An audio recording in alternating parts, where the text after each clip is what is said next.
benar dia memiliki roh insani. Pak Yunias. Ya, ya. Tadi kan kita berdebat mengenai apakah di dalam diri Yesus itu ada roh insani, kan begitu? Iya, iya. Nah, kalau kita mengakui dia adalah manusia seutuhnya, bahwa dia juga memiliki roh insani, itu pendapat saya.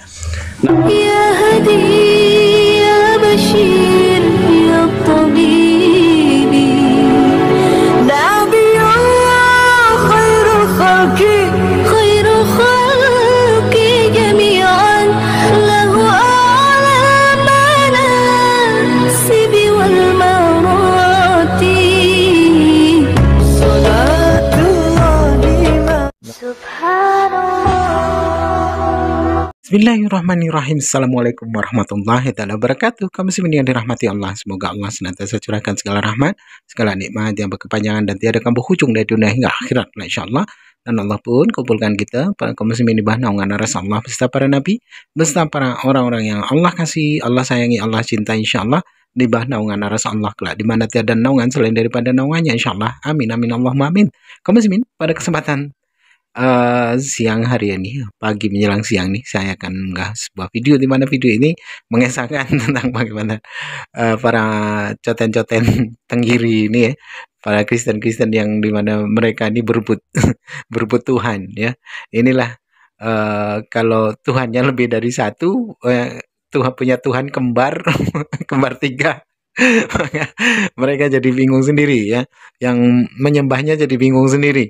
Ada yang mengatakan Yesus itu ciptaan ya, kalau ciptaan tidak mungkinlah Tuhan itu diciptakan kan gitu. Ada yang mengatakan Yesus bukan ciptaan. Nah, inilah menjadi kerancuan di dalam kekristenan itu sendiri. Nah, jadi gaduh sesama mereka ini, kaum muslimin, gaduh sesama Kristen. Baik kaum muslimin, demikian videonya. Berbicara tubuh, Bapak. Insani itu berbicara tubuh. Nah, insani ini akan berfungsi hidup kalau ada roh. Jadi kita harus pahami di sini. Ya, oke, sebentar. Supaya ada apa? Tubuh insani harus ada roh. Oke. Apakah nggak sanggup hanya Roh Kudus itu yang berenang, Roh Allah itu berenang sama dia, harus ada roh insani? Saya tanya dulu Bang Li. Kalau hanya ada Roh Kudus, berarti kodrat manusianya Yesus itu tidak sempurna, Pak. Berarti secara logika. Berarti supaya dia sah harus ada roh insani. Berarti kemanusiaan Yesus ini berarti sama dan sebangun ya? Ya, tanda-tanda adanya roh. Sebentar. Abang tahu arti sama dan sebangun matematika? Bagaimana maksud Bapak? Kalau saya katakan kan berarti sama dan sebangun, abang bilang iya, abang itu udah repot itu. Sama dan sebangun. Abang tahu nggak? Sebentar, abang tahu nggak kalau di arti matematika sama dan sebangun apa artinya itu? Sama dan sebangun itu berbeda, Bapak. Loh. Kalau sama itu berbeda dengan sebangun. Supaya kita jangan berapa, maksud saya tadi berarti karena ada roh insani, ya harus ada roh insani. Saya katakan tadi berarti Yesus ini supaya sama dengan manusia berarti sama dan sebangun. Saya bilang, abang bilang iya, itu bahaya kalau abang bilang iya. Tidak, Pak, karena saya mungkin terlalu gegabah tanpa mengkoreksi pertanyaan tidak, Pak. Bahaya tadi kenapa bisa bahayanya, Bang Os? Ya, sama dan sebangun tidak ada perbedaan, dan dia ada karena juga satu produksi. Itu sama dan sebangun. Bukan, Pak. Sama itu tidak selamanya sebangun, Pak. Ya. Jadi gini, sama itu tidak selamanya sebangun. Halo, sebentar. Sama dan sebangun itu gini. Dikategorikan sebangun itu akan menjadi sama, Bapak. Begini, Bang Li. Kalau untuk sama dan sebangun itu bicara tentang ukurannya identik, bentuknya identik, rasio sisinya identik, ya, sudut-sudutnya juga itu, bukan bicara bahannya. Bicara bahannya. Satu produksi lagi. Bukan, nggak ada dibilang sebangun itu satu produksi. Sebentar ya. Sama dan sebangun artinya sama bentuk, sama besar, sama produksi. Itu sama sebangun. Jadi artinya kita sama produksi beda, Bang. Jadi Pak, kita ini sama dengan itu Yesus bukan itu. berarti sebangun, Pak. Tapi, Tetapi ya, sebentar, sebangun Bang. itu bisa Sebentar, Bang. sama, Pak. Sebentar Bang Li dulu. Karena kita ini kehadiran di dunia ini sebagai manusia, Yesus juga jadi manusia. Jangan sampai kita identikkan semuanya sama, itu maksud saya. Jadi makanya saya katakan, apa enggak sah dia manusia kalau dia tidak ada roh insani? Itu yang saya tanya dari tadi.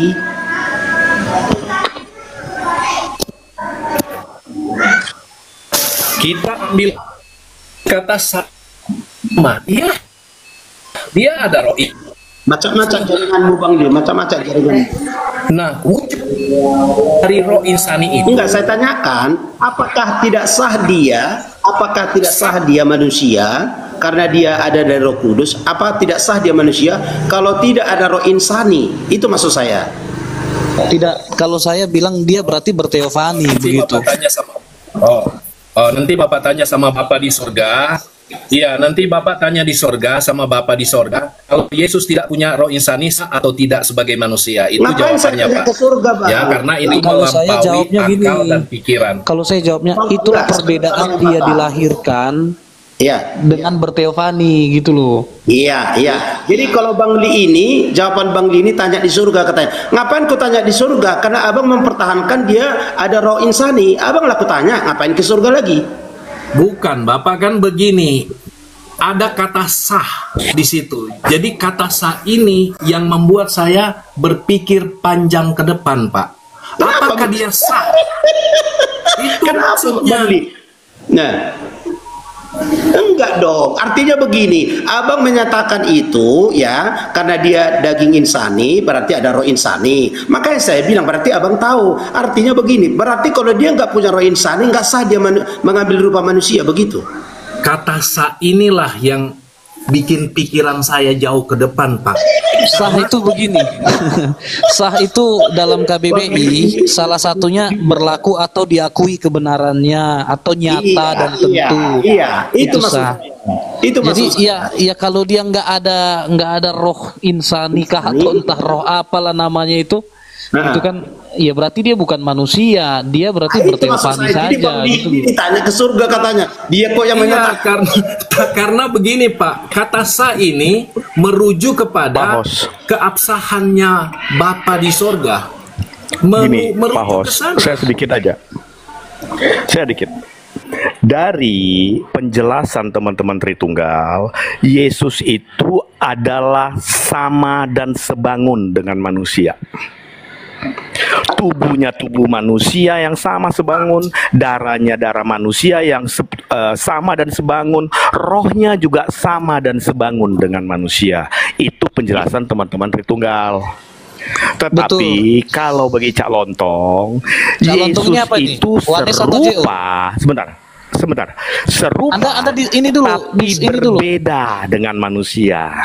Anda declare dulu, Anda JO Keserupaannya atau apa? Wanes? Sebentar bro, bentar saya jelasin. Kalau untung ini dari tadi Serupanya muter-muter apa? terus dari awal. Serupanya secara Dari tadi itu fisik terus dilihat serupa, muter-muter terus. tapi berbeda dengan manusia. Karena manusia dilahirkan oleh sperma dan sel telur. Manusia itu fana. Manusia itu Manusia tidak dilahirkan kekal. dari Tetapi sperma dan telur. Yesus, sebentar. Cak Lontong, di mana manusia dilahirkan Baca, dari aduh, jangan. sperma? Sebentar dulu, Dilahirkan kasih saya itu ya ngomong lewat, dulu lah lewat gantian. perempuan sudah dilahirkannya, bukan Biar lewat saya sperma dan jelaskan telur. dulu.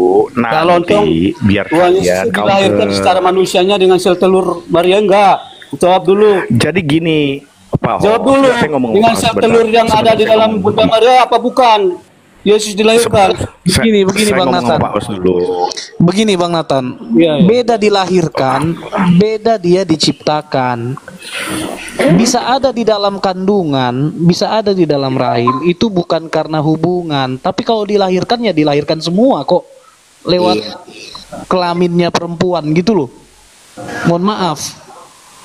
Jadi bedakan dilahirkan, nah, beda dilahirkan, beda diciptakan. Kalau diciptakan itu bagaimana prosesnya bisa ada bayi atau janin di dalam rahim? Itulah namanya keberadaannya, diciptakan kah atau memang dia sudah ada sebelum diciptakan? Jadi pahami dulu si Cak Lontong, bedakan diciptakan. Kalau di dalam Matius 1, di situ dijelaskan dari Roh Kudus. Jadi bukan dari sel sperma atau sel telur.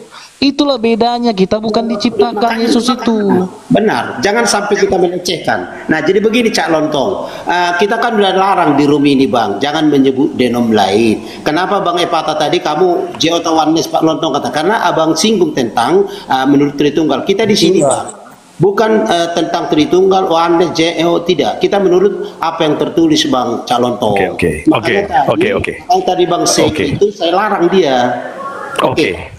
Jadi pengertian teman-teman di sini, Yesus itu sama dan sebangun, yang seperti pertanyaan Pak Hos.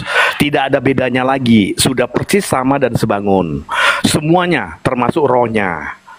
Kemanusiaannya itu loh Bang Lontong, jangan dulu kamu anggap keseluruhan, kemanusiaannya itu loh. Daging yang ada di dalam tubuh Yesus itu, kemanusiaannya itu yang dikatakan dari tadi. Jangan nanti kau bilang pula kami semua Tritunggal ini mengatakan. Kemanusiaan itu sifat, bro. Kamu bicara apa sih sekarang? Kemanusiaan sama manusia itu berbeda. Begini kemanusiaan berbicara sifat. Sudah lanjut Cak Lontong. Pak Nathan, kamu harus juga perhatikan yang dibilang Pak Epata tadi.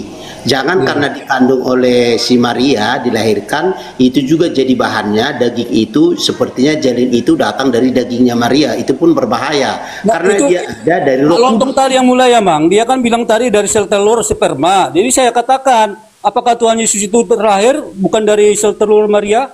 Bukan, maksudnya dia bahwa memang yang dikandung itu bukan hasil sel telur, kan begitu. Bukan sel sperma, Amang, tapi kan melalui rahim Bunda Maria. Oh, gitu. Oke. Nggak jelas. Jadi gini ya, kalau Yesus itu sama dan sebangun dengan manusia, artinya sama dan sebangun itu adalah ciptaan. Kalau dia dengan sama sebangun dengan manusia, itu udah konsekuensi. Siapa kamu? Kalau dia manusia, kalau dia ciptaan, dia sudah pasti fana. Apa itu Karena ciptaan? Saya tanya, apa itu ciptaan menurutmu? Waduh, dari tadi benar mandi Cak Lontong ke belakang terus. Biarin. Apa itu ciptaan? Dari tadi itu terus yang dikatakan mumet kita. Apa itu ciptaan? Di dalam Alkitab, hanya ada dua. Ya, di Alkitab hanya ada dua, pencipta dan ciptaan. Apa itu ciptaan? Gak ada lagi di luar itu. Apa itu ciptaan? Ciptaan itu yang berasal dari pencipta yang membuatnya. Yang diciptakan, hewan-hewan ciptaan, semuanya diciptakan pada hari pertama, hari kedua itu namanya ciptaan. Jadi kalau kamu paksakan Yesus itu adalah manusia yang sebangun sama dengan manusia kita, artinya Yesus itu kamu jadikan ciptaan. Lihat, di atas kayu salib itu artinya barang ciptaan yang menebus. Ya, kalau kamu bilang dengan narasimu nggak ada standarnya itu, kamu jelaskan orang di bawah, kasihan. Inilah yang kamu bilang ciptaan, kemampuan pikiran untuk mengadakan sesuatu yang baru. Inilah cipta. Coba sesuaikan dengan narasimu tadi. Sesuai nggak? Jangan kamu lupa dengan apa yang kamu bilang barusan. Saya percaya orang yang mendengarkan mengerti apa yang saya sampaikan, karena hanya beberapa orang yang ingin memutar-mutar kata. Sudah jelas kalau manusia itu tidak ada satu manusia yang mengatakan manusia itu bukan ciptaan. Feedback. Martin, coba di mute dulu Bang. Iya, doubling loh. Bang Martin yang doubling. Karena cuma dua konsekuensi. Kalau manusia itu bukan ciptaan, artinya dia pencipta. Nggak ada lagi di luar itu. Tetapi di kolong langit ini, siapa yang pernah mengatakan manusia itu adalah pencipta? Pasti ciptaan. Setuju nggak, Bang Os? Oleh Bang Os, setuju nggak kalau manusia itu ciptaan? Jadi menurutmu Yesus penciptaan? Saya tanya kamu. Konsekuensinya, kalau Yesus yang kalian imani, dengar dulu. Ya, kalau Yesus itu sama sebangun dengan manusia, kalian menjadikan Yesus itu ciptaan. Konsekuensi itu apa, saya tanya dulu. Enggak, aduh, kamu bermain kata-kata terus dia tadi. Orang Dari ngerti kok kamu apa yang aku katakan, sampaikan. Kamu aja yang ingin Pak bermain di Calonto, kata-kata. Efrata, lanjut terus. Yang model kita kayak gini cuma mendengar Ya, dari jadi hanya ingin apa bermain yang di kamu kata-kata. Boleh saya katakan. bicara ya? Cak Lontong dari tadi muter-muter terus. Iya, ke gini loh. belakang. Boleh saya bicara ya? Kalau kita bukan dari kata-kata yang dia sampaikan, dari apa kita bisa mengerti coba? Makanya kata-kata harus dia. hati-hati. Makanya harus hati-hati. Jangan sampai kita dipelintir. Jadi begini. Jadi dengerin, brother Cak Lontong. Sama atau sebangun itu artinya berbeda.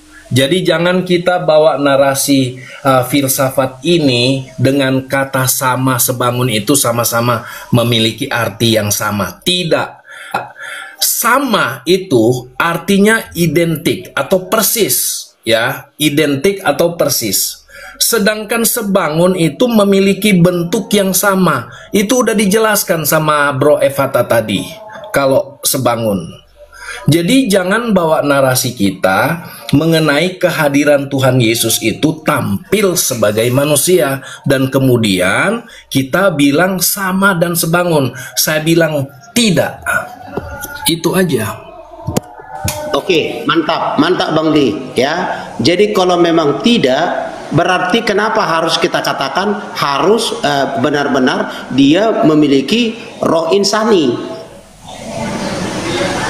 Pak Yunias. Ya. Tadi kan kita berdebat mengenai apakah di dalam diri Yesus itu ada roh insani, kan begitu?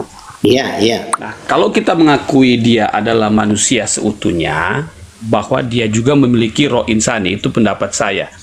Nah, sekarang saya Pakai tanya. insani lagi, jangan pakai Ya. insani lagi Pak Martin. Nanti beda lagi. Ya, Roh insani panjang nanti. Ya, sekarang saya tanya, apakah kita mengakui bahwa Yesus itu adalah Adam setelah Adam pertama? Iya. Oke, saya bacakan ayatnya. Kalau kita mengakui bahwa Yesus itu adalah Adam kedua, 1 Korintus Ada di sana roh 45. menghidupkan. Ngerti Bang, ada di sana roh menghidupkan. Abang harus tahu, saya sebagai host menghangatkan suasana ini supaya kita membuka ayat-ayat kalau memang ada itu yang kita bukakan. Itu tujuan saya sebagai host. Nah, artinya begini ya, Makanya saya bertanya tadi ke Bang Li, apakah kemanusiaan Yesus itu tidak sah kalau tidak ada roh insani? Makanya dibilang Bang Li itu sulit dijawab katanya. Memang agak sulit sih yang saya tanyakan itu. Nah, artinya begini ya. Apakah kita tidak meyakini bahwa ya yang dilahirkan Maria mengambil rupa sebagai manusia karena tidak ada roh insani? Nah, kalau memang itu harus ada, ayatnya di mana? Kan itu yang saya katakan. Nah, jadi makanya diambil di Epata tadi, yaitu masalah di kayu salib. Nah, di sana memang terdeteksi roh, di sana nyawa. Sedangkan nyawa kalau di ayat-ayat yang lain adalah darah. Apakah yang dimaksud Alkitab ini, nyawa yang dimiliki oleh Yesus ini adalah roh? Nah, itu maksud saya diangkat tadi, mau saling membuka data. Begitu maksud saya. Nah, jadi supaya kita jangan salah-salah. Baik. Iya, Nah. Pak Yunias, tadi kan itu sudah Baik, Pak dijawab. Pendeta. Dilihat dari Jadi bahasa sama dan spirit. sebangun itu ukurannya bisa berbeda, Bapak. Kalau kita mengenakan kehadiran Tuhan Yesus, mengenai sama dan sebangun itu ukurannya bisa berbeda, berarti manusianya Bapak, manusianya saya berbeda dengan manusianya Yesus. Oh iya Dan dong. kemudian iya dong. Iya, memang iya. Jadi artinya makanya kembali kita ke pertanyaan Ibu Teddy tadi. Nah, kalau memang ada roh yang dikatakan Bang Martin tadi pisah, artinya kalau memang ada roh Allah, makanya saya tanyakan apakah roh Allah ini tidak cukup menaungi sebagai kemanusiaannya, harus ada roh insani? Kan itu pertanyaan saya tadi. supaya jangan double roh itu. Dan kalau double roh itu Bukan kita kan tidak cukup. nggak ada juga Bukan roh, tidak nggak cukup, ada juga Bapak. ada ayatnya. Bukan tidak cukup. Untuk nambah dikit, Pak Yunias mau lihat nggak ayatnya? Nyawa itu darah. Bukan tidak cukup. Jadi Ini nanti loh. kalau kita Kejadian- Mau nggak, cukup, Pak nanti Yunias? kita memiliki Bisa saya bicara ya? Ya, memiliki kejadian 9 pemahaman itu. Pak Darah itu Calon. nyawa. Kejadian 9 ada memang. Nah, Tadi kan kita Hanya sudah bahas gini, itu ya. begini. Tentang Kalau spirit kita itu. mau lihat bicara nyawa, kembalikan ke teks original. Darah juga kembalikan ke teks original. Jangan nyawa dibandingkan dengan darah. Gitu loh. Ini Cak Lontong dengan bangganya lagi tadi. Mau saya tunjukkan ayatnya. Jadi janganlah memaksakan gitu loh. Sebenarnya betul sudah dijelaskan oleh Bang Dalam Evata tadi pengertian dari Ibrani. awal sebelum saya keluar itu. Pengertian Ibrani, di dalam pengertian orang Ibrani, nyawa itu darah. Ini nggak bisa dipungkiri. Ini yang tertulis di Alkitab Perjanjian Lama. Jangan gantikan nyawa itu menjadi roh lagi. Dasar kita adalah kalau budaya begitu ketika Ibrani. Yesus bilang dia menyerahkan nyawanya, berarti dia menyerahkan darahnya berarti. Kalau kamu samakan darah dengan nyawa, Itu ketika kalian Yesus berkata, paksakan. aku menyerahkan Nyawa nyawaku, lah, roh berarti dia lah. menyerahkan darahnya. Artinya di situ dia menyerahkan roh, Cak dia Lontong. berpisah dengan Ya roh. berarti roh Jangan- Di dong. situ jangan tubuhnya kita- berpisah dengan Cak Berarti Lontong. ketika Yesus bilang dia menyerahkan Itu nyawanya, tadi sudah dilihat dalam bahasa asli disebut pneuma, spirit. Iya, lalu gini, waktu Terus kita ditusuk membantah apa lambungnya. lagi? Jadi itu bukan nyawa. Yang Waktu kedua ditusuk, juga di artinya 1 roh Korintus di situ. 15 ayat Aduh, 45, Cak Lontong, Adam kamu kedua betul-betul itu jangan roh yang menyakiti hati menghidupkan, Tuhan. roh kecil. Pak Yunias, jadi Waktu gini, ditusuk kalau saya lambungnya, keluar apa Cak Lontong? ngopi? Kenapa ngopi, Pak Pak Li? Yunias. Tapi bisa keluar suara, Pak Li. Kenapa ngopi? Coba dulu. Jaringan kayaknya. Jaringan iya. mungkin. Oke, Bang Li. Oke, Bang Li. Ya, Pak Yunias, kalau saya jawab Bapak, apakah tidak cukup hanya roh Allah? Nanti kalau saya jawab iya, maka itu akan memiliki tafsiran sama seperti Cak Lontong. Aku datang dari Bapa, sehingga kita menyebutkan bahwa Yesus itu Bapa. Itu pengertiannya, Pak. Jadi kalau Nah, demikian tadi kamu ini, di mana mereka baku hantam sesama coten, berebutan Tuhan mereka. Nah, jadi begini ya, kalau Anda umat Muslim yang murtad, itu adalah manusia yang paling bodoh di muka bumi, ya gitu. Karena apa? Karena yang Kristen dari semenjak lahir saja, mereka bingung siapa Tuhan mereka yang mesti disembah itu siapa gitu, ya. Gara-gara ya itu tadi. Tuhannya ada 3, ya kan, kembar 3. Akhirnya ya jadi ketawaan ya, jadi lelucon gitu. Nah, perihal masalah bagaimana doktrin kekristenan ini kan bermacam-macam. Ya, ada mengatakan Yesus Tuhan, ada yang mengatakan Yesus itu bukan Tuhan, ya, padahal sesama Kristen mereka. Jadi saling baku hantam sesama mereka. Kalaupun ada umat Islam ya yang konon katanya Islam lalu dia murtad. Nah, ini manusia yang paling bodoh di muka bumi, yang sesungguhnya orang yang menistakan diri gitu, menistakan menghinakan diri. Karena apa? Ya itu tadi, jelas-jelas di dalam kekristenan saja mereka kebingungan. Nah, ini malah masuk Kristen kan menjadi sebuah lelucon, jadi tidak jadi lucu lah gitu. Jadi orang yang paling bodoh di muka bumi ya itulah orang yang murtad, kan begitu. Baik, kamu simin, mungkin hanya itu saja yang dapat saya sampaikan dan saya akhiri video ini. Wassalamualaikum warahmatullahi wabarakatuh. يا هدي